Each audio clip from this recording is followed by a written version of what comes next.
Okay, everybody good? All right, good afternoon, everybody. Thank you all for being here today in the State Emergency Operations Center here in Nashville, Tennessee. My name is Kristen Coulter, and I am the Communications Director with the Tennessee Emergency Management Agency. We appreciate you joining us as we provide an update on the expected winter weather impacting Tennessee this weekend and the steps being taken to prepare. Today's briefing will cover what we're expecting from this weather system, how the state and local partners are preparing, and what Tennesseans can do now to stay safe. We want to ensure the public has clear, timely, and accurate information as we head into the weekend. We're going to begin with remarks from Matt Reagan. He's the lead meteorologist from the National Weather Service in Nashville.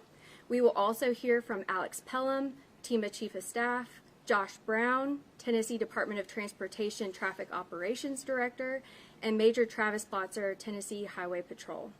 For those of you in the room, the speakers' names, titles, and agencies are printed on the sheet of paper provided to assist with spelling and attribution. And for those of you joining us virtually, we have added the names to the description of this briefing. We ask that you please hold all questions until the end of this briefing so we can get through each speaker's remarks. And once all of the speakers have concluded, we'll open it up for questions. After the formal press conference concludes, media are welcome to remain on site until 6:30 for live shots or additional coverage. Members of our team will be available to assist if that's needed. With that, I'm going to turn it over to Matt Reagan, lead meteorologist with the National Weather Service in Nashville. Thank you. Good afternoon. Even though it doesn't feel like it this afternoon, we are expecting the cold air to move into the region starting tomorrow. This will set the stage for Friday night, when we expect precipitation to move into West Tennessee after dark and overspread Middle Tennessee after daybreak on Saturday. We expect the precipitation to change from snow and freezing rain or sleet into sleet and freezing rain through the day on Saturday, and potentially transition back to snow as it exits the region on Sunday. We're particularly concerned with ice amounts from the freezing rain in southern, middle, and west Tennessee, where we do have an ice storm warning in effect. In that area, ice accumulations could exceed half of 1 inch. One thing to note about this system is the precipitation is here for a long duration, starting as early again as Friday night and continuing through the day on Sunday before exiting Tennessee. Behind the actual precipitation, we are expecting very cold temperatures early next week, with single digits expected Sunday night and Monday night, and below freezing temperatures continuing through at least Tuesday, and this will help prolong the impacts of the event. We ask people not to necessarily be concerned with the exact accumulation amounts of snow. This is going to be a mixed bag of precipitation, of sleet, freezing rain, and ice, all which will impact travel, especially beginning during the day on Saturday. We'll continue to update our forecasts as we get closer to the event, and hopefully pin down the borderline of snow, sleet, and freezing rain. So with that, I'll go ahead and turn it over to Alex. Thank you, Matt. That just shows a great example of the partnership we have with the National Weather Service and some of our other folks. I want to thank all of you again for being here, for helping us get this critical information to Tennesseans prior to any winter weather. A couple of quick updates.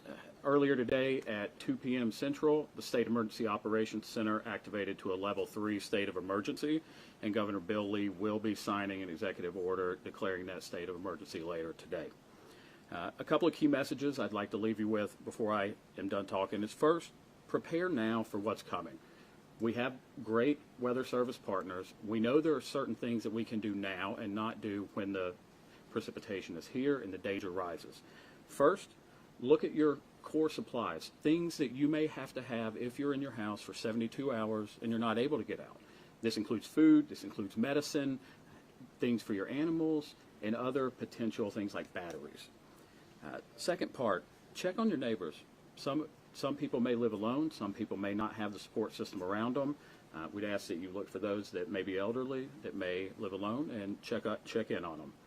Second, The coordination is not just what you see for the speakers today. We've been working for multiple days, leaning forward, working with our local partners on both county emergency management, public safety, as well as other like departments of transportation.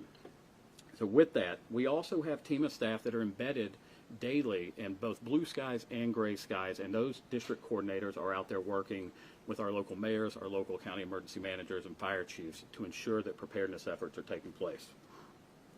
We're also working with the American Red Cross and other shelter providers to ensure that we have warming centers and potential overnight shelters should the local authorities open them, that we can relay that information to our folks. The last thing that I would leave you with is, unless you have to travel, stay off the roads. So essential travel, obviously you need to do it if it's life safety, if it's needs for what you have. But by staying off the roads, it helps you stay safe. With ice, even a small amount of ice can lead to a hazard. The other part is it allows our partners with TDOT to keep the roads clean, to get them plowed, and to make it safe for our responders as they respond to emergencies that occur during this. So you'll hear more from TDOT, you'll hear more from THP about safety efforts that they can do, that you can do for preparation-wise. But remember, prepare now, stay informed, and be safe. Thank you. I'm going to turn it over to Josh Brown, Traffic Operations Director from TDOT.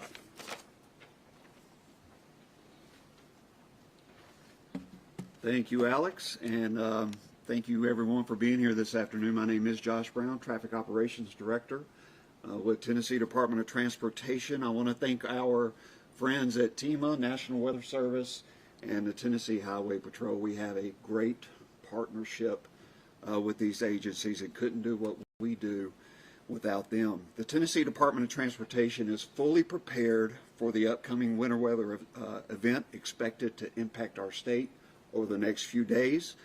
This is something that we actually plan for months in advance. And I want to assure Tennesseans that our crews, equipment, and materials are ready to go.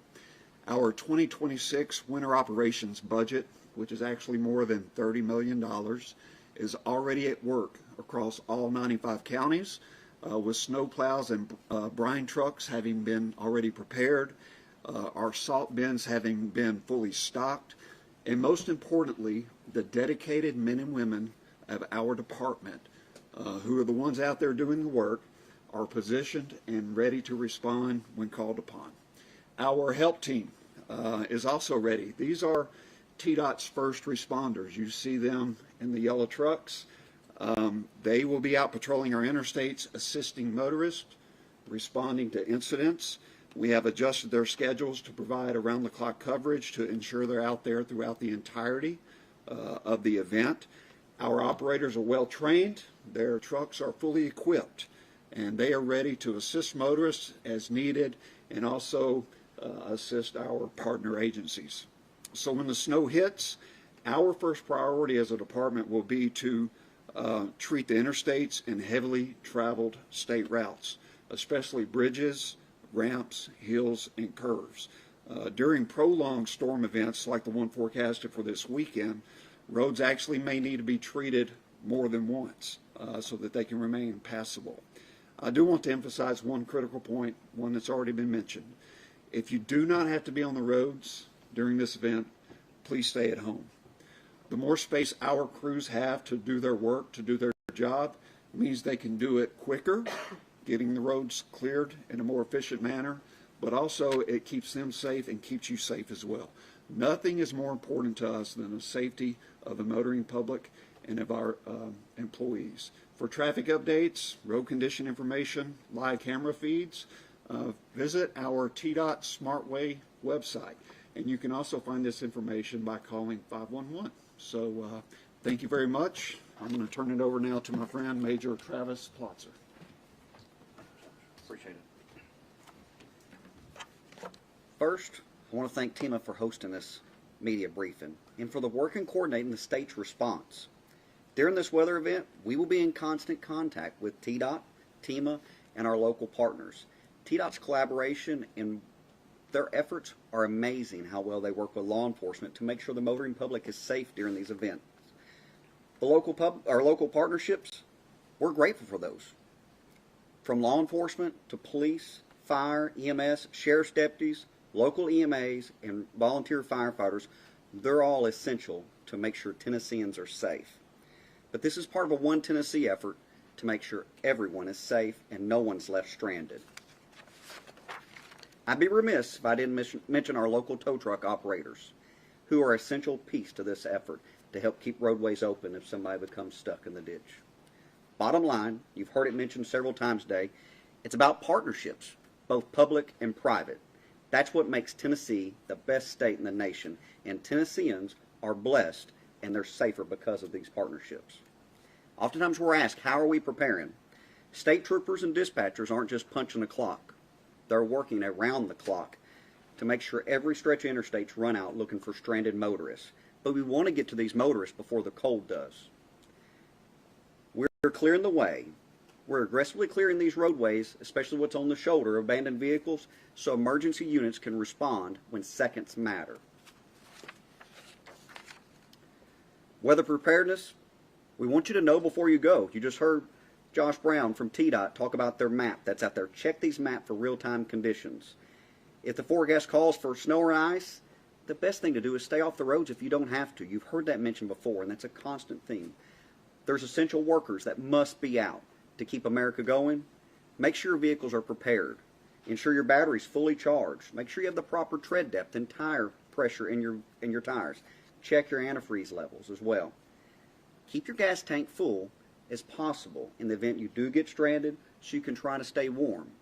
If you are having to let your vehicle run for warmth, please be mindful of carbon monoxide and make sure the exhaust pipe is clear of any debris. Please check your emergency kits in your vehicle. Make sure they have blankets, batteries, flashlights, water, snacks, things in case you're stuck there for an extended period. I want you to remember, ice and snow, just take it slow. That is, if you must be out. These speed limits that are set, they're set for sunny days, ideal driving conditions, not slippery surfaces. Increase your following distance from other vehicles around you. It takes longer and more distance to stop on a slick road. You heard Josh briefly mention about the TDOT worker and safety of others. Please don't crowd the plow. The snow plows are out there. They're there to keep the roadway safe. They need space to work. In the event of emergency, please give us a call at star THP. That's star 847 from your cell phone, and we will get help to you as quick as possible. Be prepared. Provide your location and vehicle description to the dispatchers. This will help us locate you quickly. If you're unaware where you are, please use your map feature on your phone. This should aid you. Slow down and move over. Our troopers and first responders are most vulnerable when they're outside their vehicles working. This move over law even applies to TDOT help trucks, TDOT workers, and tow truck operators. Please be safe. Finally, I want to thank our media partners and the public for their compliance and their efforts to prepare for this winter weather event that's coming. Thank you. Thank you so much.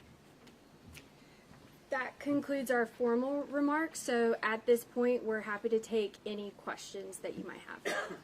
I was going to ask Travis real quick if the TDOT trucks were going to assist and maybe help pull people out and stuff like that.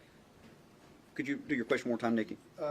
The TDOT trucks, you know, the ones that have the flashers and Yes. everything, will they assist in helping pulling people out if they need to? We have a great partnership with TDOT. Their efforts are second to none, and yes, they'll be assisting folks, but Josh, if you don't mind answering some of the efforts, please. He can Okay. Yeah, be glad to. The HELP program, the yellow trucks that I mentioned, these folks are trained and their trucks are equipped to do just that, and it's something that they're ready to do. So yeah, if there's someone stranded, stuck in the snow, you know, they do a number of these every year.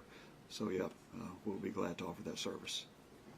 Josh, how many snowplows are we going to have out there throughout this event? So we're gathering that information. I believe that has been put on our website, if I'm not mistaken. But the total number thus far, I don't have that exactly for you. So. Do you know how many pounds of salt you're going to be using to Yeah, I sure do. 200. Do you have that, Beth? You got. Okay. Yeah. In terms of treating the roads, are there any issues with the mix? Are there any challenges of that, like in terms of precipitation types? Are there any challenges with that process? So, they're already putting the brine down, as you've probably seen, and that's what the treatment that's used before the snow gets here. Then after the snow comes, they will be putting down the salt, to treat the roads. So yeah. In terms of like freezing rain, does that pose any issues? Well, I mean, there's not a there's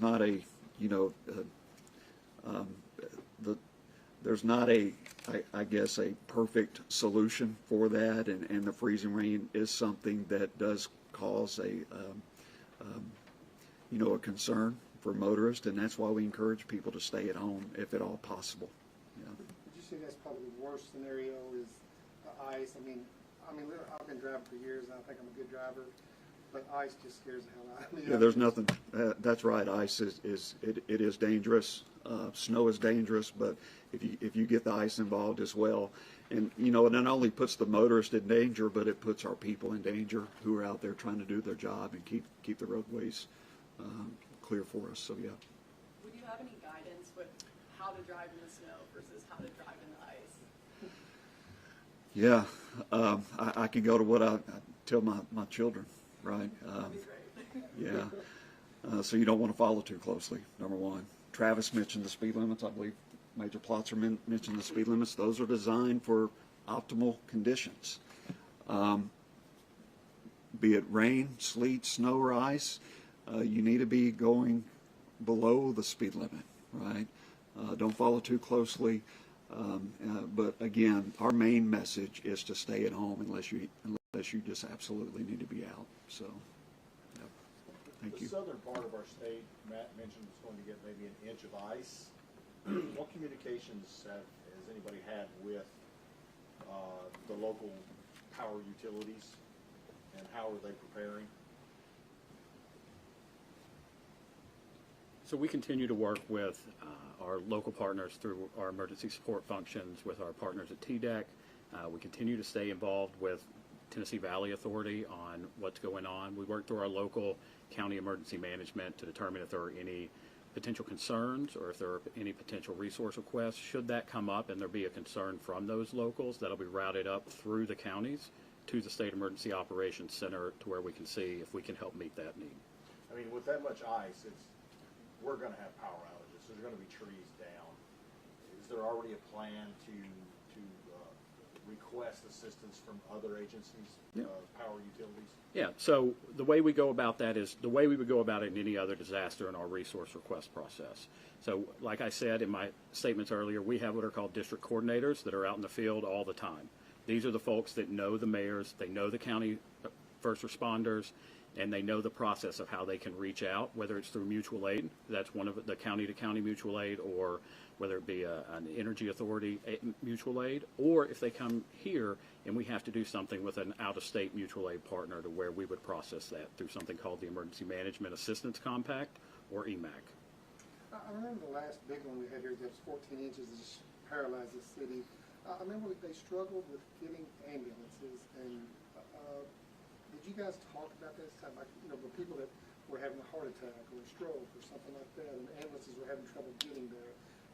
What can you do there? Yeah, so obviously no two storms are alike. So the 14 inches, I think what we've seen is in most of these, in the new, as Matt had talked about, those numbers have gone down dramatically. With the snow, we're looking at more of that ice mix in some of these areas. But working with partners like TDOT, our local highway departments, that is how we continue to remain communicative, working with them on potential hazards, and we can, through this coordination, we can get information from the locals, and if there are access issues, we can work with TDOT and those local partners to get those cleared. And we, because of what we do in what we call blue skies, and the times where the disasters aren't here, it allows us to fall back on these relationships that we have, and it makes us more efficient and more effective. You talk a lot about relationships, but what are the plans and the steps that are being done now to make that difference? We're just talking a couple of days now, because we're going to be hit with a lot of ice. So if we're talking, are we talking energy specific? Anything. Or, well, I think you heard some of what TDOT talked about. I mean, we're communicating a lot of these needs, and I think part of that is communicating to folks. If you don't need to be out, don't be out. Because getting the communication out there, being able to talk to our folks through you guys, through social media, through other traditional mediums, that is the important part. Because if you're out there on ice, you ask the question, you know, what's the safest way to drive on ice? Don't. That's the safest way to drive on ice. And so working with these partners, you have local EOCs that are being stood up, you have departments of transportation going out and hitting known places. That's the way we're pulling this together right now. And I would also tell you, we're also being flexible with this, because if you looked at the forecast 2 days ago, it's a significantly different forecast, where we were looking at roughly 14 inches of snow in parts of close to here, and now we're not. So being nimble, building on relationships that we've built in past disasters. Unfortunately, we have a lot of practice in working with our partners during disasters. So those relationships, those methods that we use, the processes that we've trained for and built on, will allow us to continue to be successful in emergency response in Tennessee. In terms of power outages, can you speak a little bit more to the warming shelter aspect of this? How do you determine where is going to be a warming shelter? Is it places that have generators? And then also, how can people find if they need a warming shelter? Where should they be looking if they lose power? Great question. So warming centers and shelters are set up by our local authorities. They go and determine the need from their communities as to what's going on, whether it be power outages or any other problems that they may need them. The part where you can go and you can find information is, I would tell you to follow your local emergency management agency on social media. Look for the TEMA website. There's a banner at the top that'll take you to disaster-specific information, whether it be warming centers or shelters. So those are a couple of really easy ways that you can go about finding that information. And are those shelters, are we confident that they're going to have electricity if the power goes out? Yes, I will say that, you know, as we work with our partners, you know, I'm not going to sit here and tell you 100% that everything will be absolutely flawless. But as we communicate with our partners, as they've worked through the sheltering plans that they have, we build in those things like ADA accessibility. We build in those things like power, whether it's generators, topping off with diesel. That's, you know, some of the ways that we work through preparing. I have one more for you, Josh. Don't lie. Yes, ma'am. So you said that interstates are going to be more of a focus, and then those heavily used roads, secondary roads, neighborhood roads are kind of down the line, and also the freezing temperatures might prolong the entire situation. So what would you tell homeowners who might be trapped a little bit about when they can see some improvement on their streets? Well, really, you know, it's hard to answer that question until the weather gets here, right? I mean, our folks are going to be working around the clock, clearing just as fast as they can. We coordinate with the local agencies as well, who also maintain to a degree the roads within their jurisdictions. So just as soon as the weather allows, we will then start treating more of the state routes as well. So, yeah, we'll be out there around the clock working on that for sure. Okay, so you wouldn't be able to say like what days specifically? No, it's hard to say that until the event gets here, and then, you know, we see how things are progressing throughout. So. Could I ask how much more are we expecting this forecast to change? Or is this pretty locked in, or are we starting to change? No, I wouldn't say that this forecast is locked in. We have seen, again, kind of the shift from the focus being snow over to a mix to even freezing rain. As usual in Tennessee, it seems like we're always on that dividing line between snow and the freezing rain and sleet. So that line could still vary a little bit north and south. So we're not going to lock on a single model. We'll continue to monitor the forecast trends, the model trends. But, you know, I'm not here to say that this forecast is concrete.